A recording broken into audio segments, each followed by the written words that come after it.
Good morning. Happy Tuesday. Welcome to Morning Matrix, that matrix of all the thoughts and the things that we experience as we live our day. I'm Michelle Lane. If we don't know each other, hello, welcome. I'm a master numerologist and transformational coach. And my intention behind coming to you live on these days a week is to be able to share with you new perspectives, new thought-provoking insights that can help you live a more easeful life, take you from survival mode to thriving. And I do that through the lens of numerology. And I've learned through my journey of numerology how much it can help to keep us in all perspectives, not just the one that we might be in habit of thinking over and over again. So as you join me, feel free to say hello.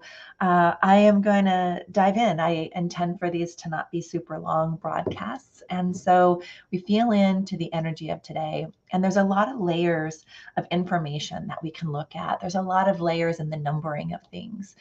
My focus is in the layering of the contract energy of every day and the energy that's available to us from a universal perspective, and blending those in to see what wants to unfold as we dive into this conversation. So being this is a Venus influence, yesterday being Mercury, where we're in our mind quite a bit collectively, we have a beautiful planetary influence every day of the week. Today is our Venus, our feeling state, how we feel about what we've been thinking, how we're feeling about what's on our mind today. And we dive into the Nine of Clubs from this perspective. If you were born today, you're a Nine of Clubs energy. And there can oftentimes be a graduation into higher thinking, something that takes you higher in knowledge and wisdom, something that you live your career around, that feels like things come to an ending quite a bit, but in reality, they're moving you through as a graduation energy into what's next. How we experience that energy in our mind, especially, will be the meaning that we made, the meaning that we make it, what we make. How we interpret the perception and what we make meaning to, how we feel about it next, if we like it, if we don't like it. It begins the cycle into how we experience it in our environment. So when we think of the nine, we think of this graduation of an experience or a stage of life, a story that's not quite done yet. So we're going to turn the page and see what yet is to unfold. And I love that energy because sometimes with the nine, because it's the end of the cycle between the numbers 1 and 9, obviously, there's a journey, there's a transformational journey that we go through the divine timing cycle. And as we begin these discussions and dive in, I'll layer in this information. But for today, let's look at the 9 as looking back at what has occurred, looking back on this phase, this decision, this area of our life, and how we feel about the growth. Are we taking time to feel the gratitude for what is? Are we taking time to nurture the vision, the ideas that we had, the intention? Are we connecting to that part of us, that nurturing, feminine, energetic side that can complement the masculine so well when they come together and they work together? So we have a 3 energy day, really amping up the potential to turn anything we're experiencing up a notch. And so if we're feeling the gratitude can raise up a notch. If we're feeling the lower side of that, the restlessness, the lack, the depletion, it too will feel like it amplifies. So it brings us back to a choice point, which is what I love always about the numbers. They bring us back to where are we right now with no judgment attached, just observation. Yesterday, we were feeling that 10 energy, that 1 energy coming in and showing us an opportunity to see how far we've come and decide where we're going next. The 9 gives us a moment to reflect, right? What has this journey been? How have I been feeling about it? I'm returning back to myself.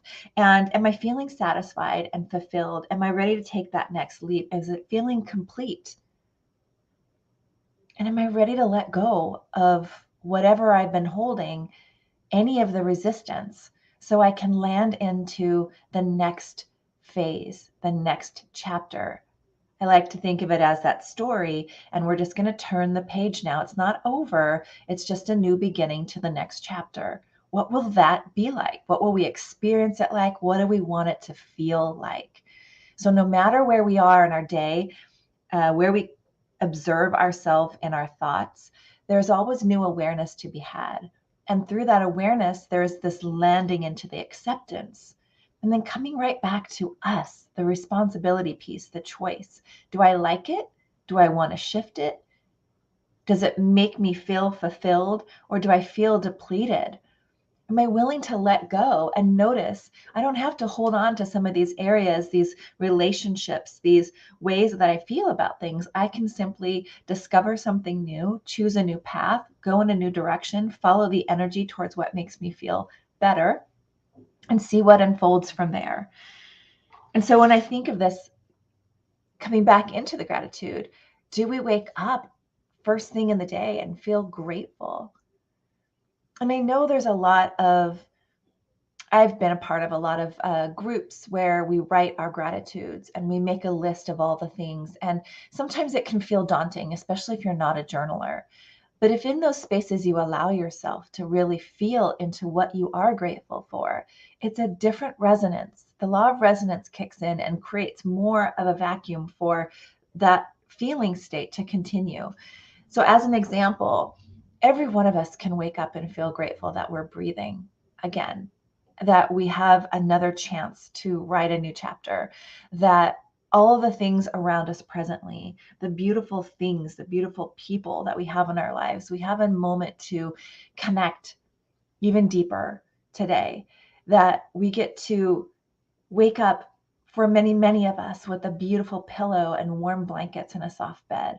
And when you really feel into the gratitude of that moment, you can really connect in your body to, yeah, I really am grateful. And so when our mind is focused on lack and our mind is focused on limitation to keep us safe, it's not the only thing that we have to think about. We can actually empower our thoughts into more possibility by bringing us into this present moment and really allowing ourselves to feel the gratitude, to feel where we're ready for letting go of that next chapter and moving into the next.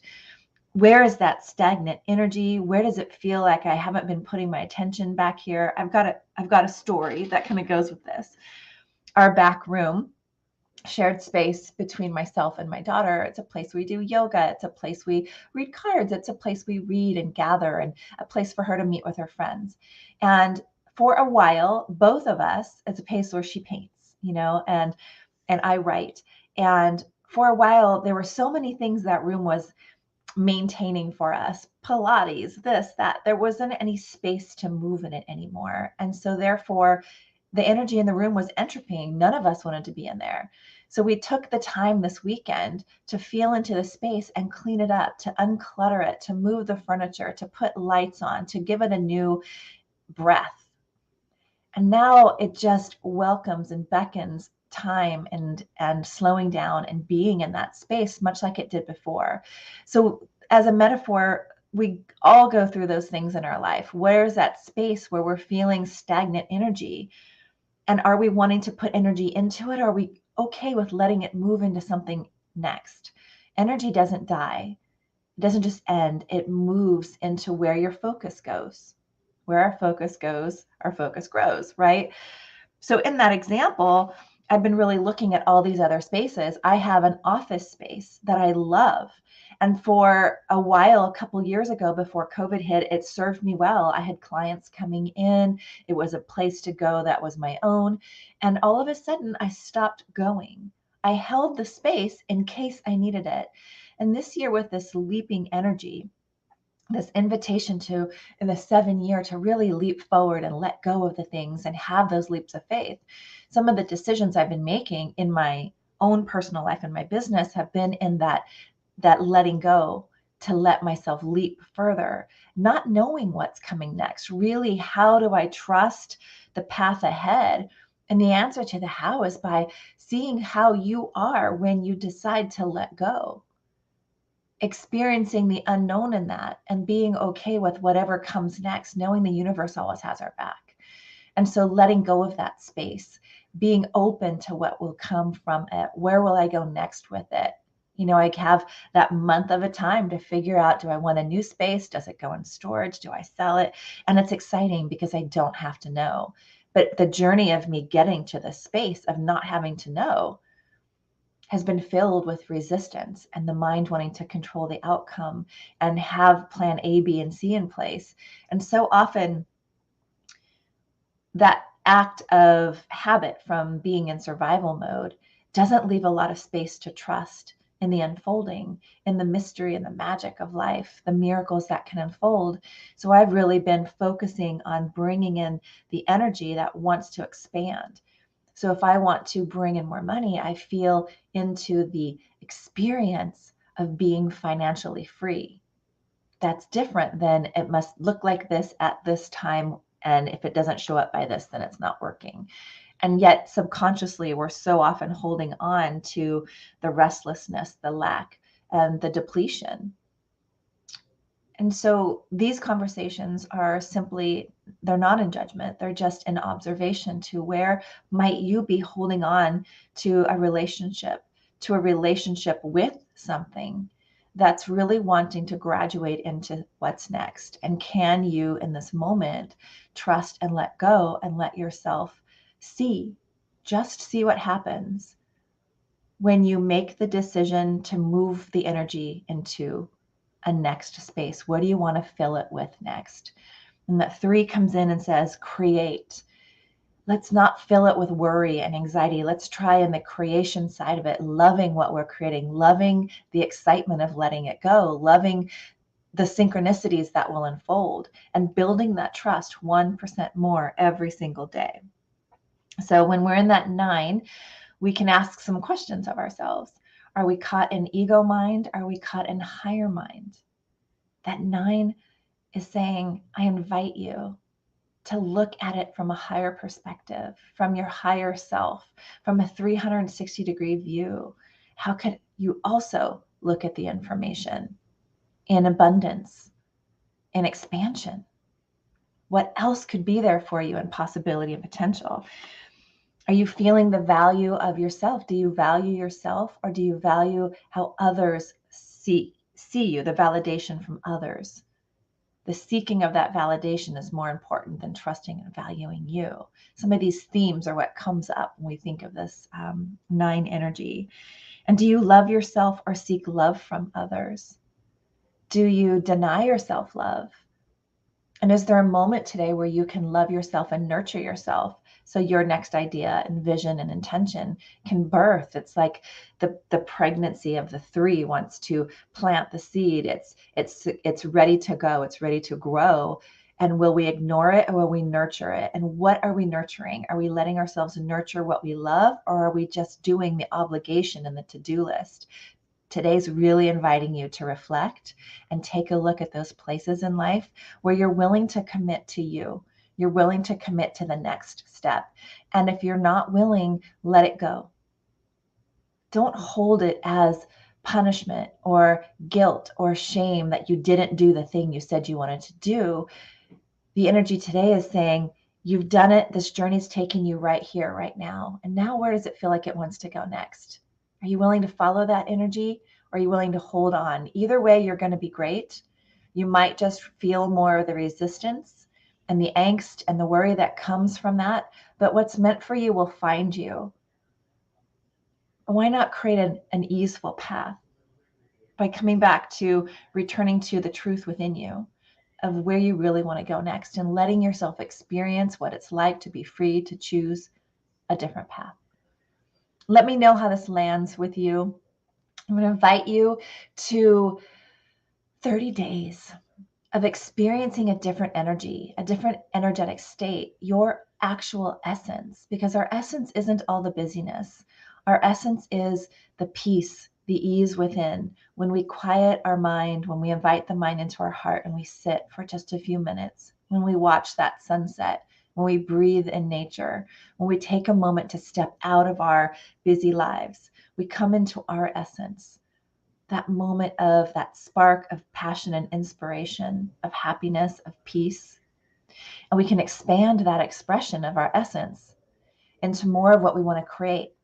So if you haven't had that experience, or you're curious to know more of how that feels in your body, I'm going to invite you to a beautiful Q experience, quantum expansion experience, with myself, many other practitioners of this beautiful modality, as well as our mentor, Joy Kingsborough. So there'll be a link, and the invitation is to click the link and see if it feels right for you, and join us in 30 days of Q. I hope you have the most beautiful rest of your day. I will see you again Thursday morning, 8 a.m. And let me know in the comments below, what is it that's ready to move on for you, to trust the path ahead, and to release how you've held the meaning, so you can move into the next freedom of expression for yourself. Until then, I'll see you soon. Bye for now.